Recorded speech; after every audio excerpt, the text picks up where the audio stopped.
In the 1920s, as much as it is today, what wins on Sunday sells on Monday. And today we're looking at a car with real racing pedigree, with technology designed specifically to win on the track. My name's Ben, I'm a volunteer here at Brooklands Museum, and today we'll be looking at the fantastic Alvis Front Wheel Drive. This car was produced from 1927 to 1930 and was to help recuperate some of the financial losses of Alvis in their pursuit of racing excellence. Obviously, you can't sell a race car on the road, but you can use that technology to make something that should be a real barnstormer. That's what they hoped for with this, and as the name implies, it has front-wheel drive. Very, very unusual for cars of that time. In fact, this was even before the very famous Cord and Ruxton from America, and long before the Citroën Traction Avant, which gained notoriety for being the first mass-produced front-wheel drive car. Alvis had established themselves in 1920 as a maker of advanced automobiles, and crucially, they made their own engines as well. Unlike other manufacturers who would buy an engine just off the shelf, Alvis made their own, and they started off bold, with aluminium pistons, very unusual for the time, as well as full pressure lubrication, something that only really started to become the norm in the 1950s. They were not satisfied with this, however. They decided to take on the crucible that is motorsport. They developed a front-wheel drive system wherein essentially the engine is turned 180 degrees, feeding into the gearbox and differential directly in front of it. This giving the great advantage of fantastic traction, especially for the time, on these little skinny little tyres. Obviously, very poor today, but excellent by the standards of the time. This was aided furthermore, as we come round the front, with independent front suspension. Independent suspension all round, featuring a double wishbone setup where the leaves of the springs, so these here, are the arms of the suspension. Autocar and the motor both raved about this feature when it came out in 1927. They were amazed at the consistency of the ride, as unlike cars of that time, when you hit a bump on one side, this wheel goes up, the wheel on the other side does not go down. They are independent from one another. Very unusual for the time, and didn't become the norm in passenger cars till a decade later. Longer in many cases.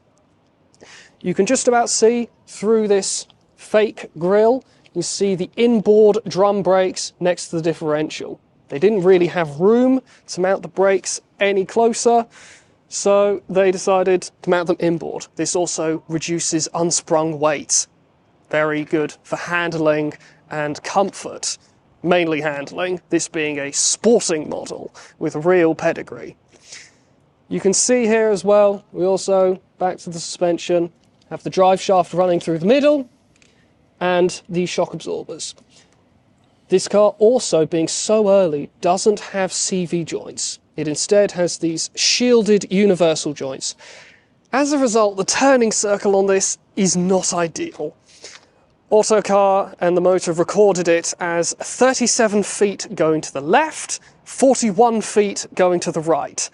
That is pretty abysmal for what is still, in the grand scheme of things, quite a small car. Coming round to the near side of the car, this of course being a British car, you have of course headlamps, side lights, and then the very long bonnet. See, you can open up this section here, as I shall do so now, just with a simple leather strap, very typical of the time. Let's put that down there. And then you move these two out the way. And lift. Okay. Underneath the bonnet is a 1.5 litre 4-cylinder engine with an overhead camshaft. This again showing Alvis's real knack for engineering, as side valves in this time were still perfectly acceptable. It is driven by a complex series of gears leading up here, camshaft here. You have twin SU carburetors. It could also be optioned with either a single carburetor or a supercharger. See here, oil pump, water pump, magneto ignition, very good for performance. See the starter motor down here, connected by this very well protected cable into this rather lovely little battery box down here, obviously for the 6-volt system, and perfectly acceptable for the time. You'll see there is then the gearbox here, and the differential there. It's really rather conventional, just without the drive shaft and turned 180 degrees. Very similar to what Citroën and Renault did later on in the century. You may have noticed that the engine is very far forward in relation to the length of this bonnet. That is because this right here is the main fuel tank. I'm sure very reassuring when you get into a crash, having your legs directly underneath a very large tank of fuel. But coming further back, we then have the 2 seats here, this being the 2-seat sporting model. And coming on round further, we get to the Beetleback. Very famous for, well, Alvis were very famous at this time for using this design, especially as it is actually metal. Most cars with such a sophisticated shape in their design were Wayman fabric bodies, so just with leather over the top. No, all metal. And there is, in fact, a little boot here, featuring the spare tyre. Blowouts being very common back then. You needed to make sure you had a proper full-size spare. Come on. Okay. You'll also note the single rear light, exhaust pipe here, and the rear suspension. Again, independent, but of a very unusual leading arm design, as we call it. So that means the pivot point for the suspension is behind the wheel. Very, very unusual, especially for a rear suspension setup. This did become a criticism of the car. Modern journalists have described it as the back end bouncing around almost completely uncontrolled, but it's independent suspension, a real big shouting point for the 1920s. Designed by paper, a pencil and a ruler, is honestly incredible. Finally, have license plate, this of course being a road-going car, and the drum brakes. Cable actuated, this being in a time before hydraulics were really seen as reliable enough to act as a braking system, that of course being rather important. You'll also see the brakes themselves are finned to aid cooling, brake fade being a very real concern at this time. Mudguard, driver's side, and finally we get to the controls. How about if we hop in? I am now sat on the passenger side, it being rather cosy in here, so I mean I could completely control the car entirely from this side. But going from near side to off side with the gauges, you have a vacuum gauge here, you have what we believe is the choke down here, speedo, tachometer, rev counter, oil pressure gauge, curiously placed in front of the driver. Don't know whether that tells you something. Then have advance and retard for your ignition, for the magneto, and what looks like a hand throttle here. Then have light controls and a starter ignition system. There's very nice wood dashboard. This of course being very civilised old British car, as well as this wood rim steering wheel, which is smaller than I expected to be. This being a very heavy car to turn. Think, all that traction that you get is afforded by all that weight, the gearbox, the engine, the differentials, the brakes, all being mounted over the driving wheels. So when you're moving, say at 35 miles an hour, this is fantastic. Problem is when you're stationary or at very low speeds, this is a heavy car to try and turn around. Very heavy. This, of course, being long before the introduction of power steering, and certainly not appropriate for, again, a sporting car like this. Real race pedigree in this. Now I am in the driver's seat, I realise that perhaps I am a little bit too tall to operate this. Obviously, the average person of the 1920s was rather malnourished by modern standards.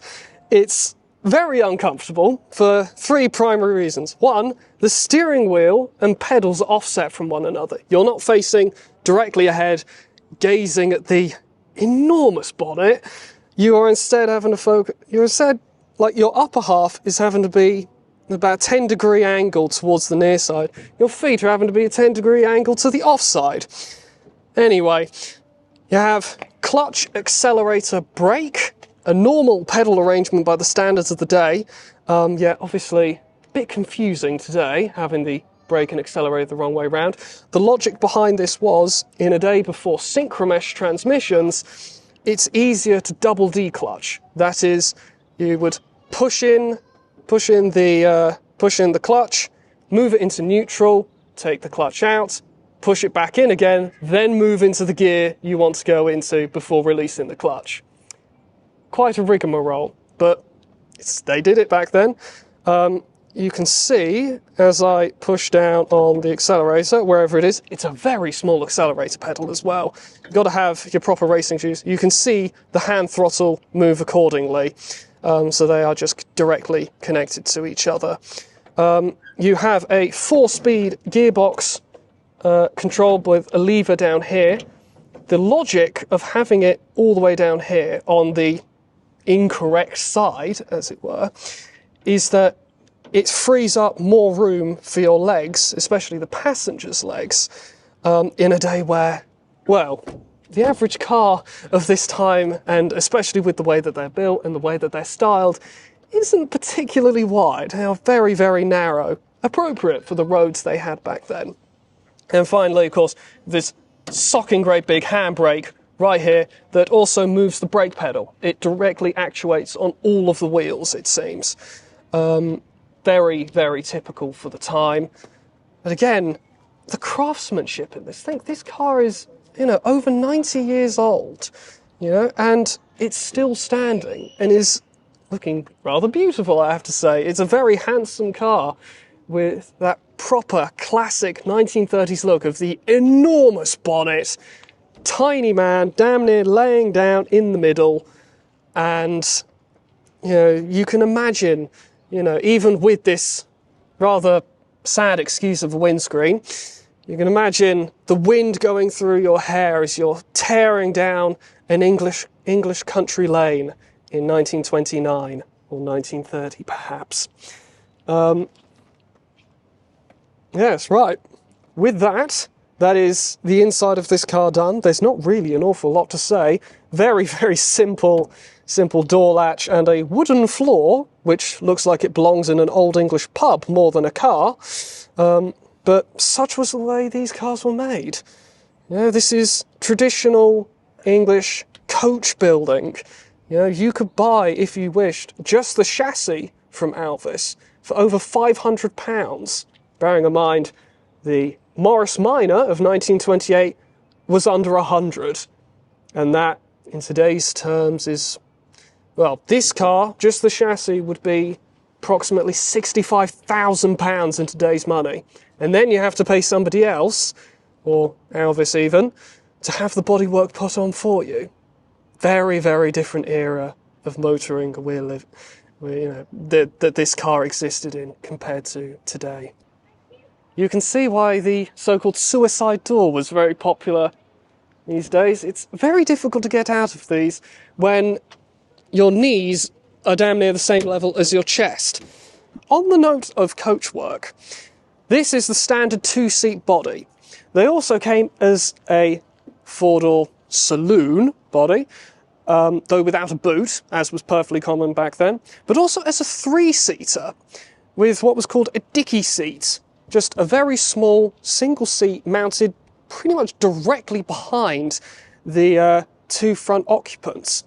Quite how this person was meant to make any space for themselves, I do not know. The coachwork would also change the top speed of the car. Whilst all cars were rated in twin carburettor form to produce about 55 horsepower, again, not bad for a 1.5 litre engine of the 1920s, the coachwork, the four-door saloon, was a lot heavier, a lot more sturdily built, if sturdily is even a word, much more heavily built than their sporting counterparts. So in supercharged form with 75 horsepower, this particular car would have been rated for a top speed of guaranteed 80 miles an hour round Brooklands, round this circuit here, of course. For the saloon cars, probably closer to 70, but Alvis themselves admitted these were conservative estimates and that higher numbers were certainly possible. Alvis enjoyed great success with this car, great racing and financial success with this car. Unfortunately, the Great Depression happened, and cars like this, the epitome of the Roaring Twenties, fell out of fashion. It was too avant-garde, too specialised, and too expensive primarily for the suddenly cost-conscious public. With no real hope of developing the technology further, Alvis stopped racing in 1930, never really to return, at least not officially, and certainly not to their grand successes just a few years earlier. Racing, of course, did not stop, especially at Brooklands, and that is where, of course, you can find this car in Malcolm Campbell's dealership, Malcolm Campbell shed here at Brooklands. With that said, thank you very much for watching. I hope you have enjoyed this and found it interesting and informative. Thank you. Take care.